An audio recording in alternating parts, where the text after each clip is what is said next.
Leone होश में आया तो उसने देखा सामने एक बूढ़ा आदमी होता है। लियोन उसे देख डर जाता है।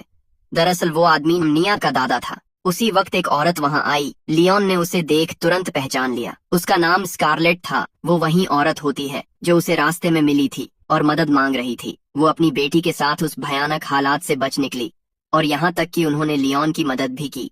उस बूढ़े आदमी के पास एक रेडियो भी होता है जिससे वह बाहर की दुनिया को मदद के लिए सिग्नल भेजता रहता है। वहीं दूसरी तरफ जेमिन को एक कैंप में ले जाया गया जहां एक ग्रुप था जिसे यूनिट 631 कहा जाता है। वो शुरू में एक आम यूनिट के लोग थे, लेकिन जब ज़ॉम्बी वायरस पूरे कोरिया में फैल गया तो यह जगह एक अलग किया हुआ आइलैंड बन गई जिसे पीछे छोड़ दिया गया। इसलिए ये लोग ज़ॉम्बी हंटर बन गए और उन्होंने अपनी सुरक्षा के लिए यहाँ की घेराबंदी कर ली। ये लोग कुछ भी अच्छा नहीं करते थे, यहाँ तक कि ये ज़ॉम्बीज से भी बदतर थे। ये वही जगह है जहां से स्कारलेट का परिवार भागा था। जब जेमिन को ट्रक में पाया गया तो वह सभी मिलकर उसके कपड़े फाड़ देते हैं और उसके शरीर पर नंबर लिख देते हैं। जेमिन इतना डर गया था कि उसकी टांगें लड़खड़ा रही थीं। फिर उसे एक कंटेनर के अंदर धकेल दिया गया। कंटेनर के अंदर कई सारे बाकी कैदी भी उसी की तरह बिना शर्ट के थे और सभी चुपचाप जमीन पर बैठे हुए थे। थोड़ी देर बाद कंटेनर का दरवाजा खुला और अंदर के सभी लोगों को बाहर निकाला गया। उन्हीं के साथ जेमिन को भी निकाला जाता है। सभी के सामने एक डेडली अरीना था जहां लोगों की भीड़ जमा थी और सब चिल्ला रहे थे। दर्शक इंतजार कर रहे थे कि कब गेम शुरू होगा। तभी काउंटडाउन शुरू हुआ और एक बड़ा सा दरवाजा खुलता है जिसमें से ज़ॉम्बीज के एक झुंड ने निकलकर तेजी से उन पर हमला कर दिया। वो ज़ॉम्बीज भी इस गेम का हिस्सा होते हैं जिसमें ज़ॉम्बी जिंदा इंसानों को पकड़कर खा रहे थे। इस गेम में कई लोग ज़ॉम्बीज का शिकार बन जाते हैं। तभी काउंटडाउन खत्म हुआ और म्यूजिक बजने लगा। एक आदमी चमकीली सूट पहने आता है और डांस करते हुए ज़ॉम्बीज को अट्रैक्ट कर अपनी ओर खींच ले जाता है। जेमिन इस जानलेवा खेल में बार बार बचा। उसके बाद उसे दोबारा बाकी लोगों के साथ कंटेनर में डाल दिया गया। गार्ड्स उन्हें कुछ इंस्टेंट नूडल्स के पैकेट फेंक देते हैं। उस खतरनाक इलाके का कप्तान, जिसका नाम कैप्टन शू है, इस जिंदगी से तंग आ चुका था और वो पिस्टल अपने मुंह में डाल सुइसाइड करने ही वाला था। तभी किसी ने दरवाजा पीटा। वो उसका आदमी होता है। उसने कैप्टन शू को विदेशी वाइन की बोतल दी। कैप्टन मरने का इरादा छोड़ दारू पीने लग जाता है।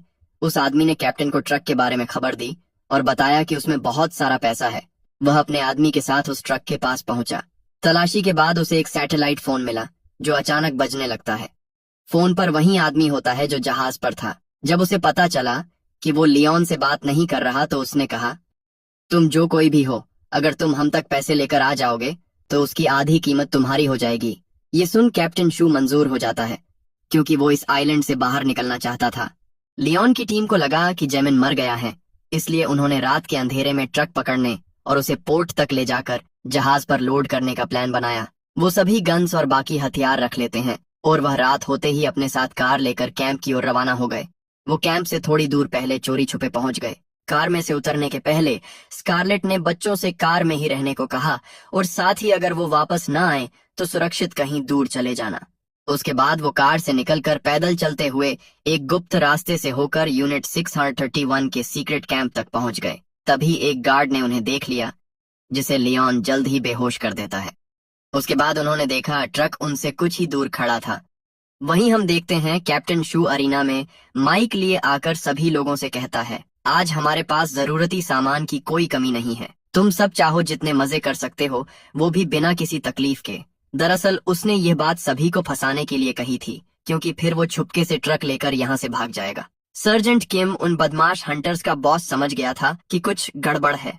जब कैप्टन शू कमरे में वापस आया तो सर्जेंट किम पहले से ही वहां उसका इंतजार कर रहा था, लेकिन उसे कोई गलती नजर नहीं आई। कैप्टन शू आगे जाकर टेबल पर रखे फोन को माइक से छुपा देता है। उस वक्त कैप्टन के आदमी को नहीं पता था कि सर्जेंट कमरे में पहले से मौजूद होगा। जब सर्जेंट किम ने उस आदमी से पूछताछ करी तो कैप्टन शू ने चुपचाप अपनी पीठ पीछे पिस्तौल रिलोड कर ली। किम को लगा कि सब नॉर्मल है, इसलिए वह उन्हें अकेला छोड़ वहां से चला गया।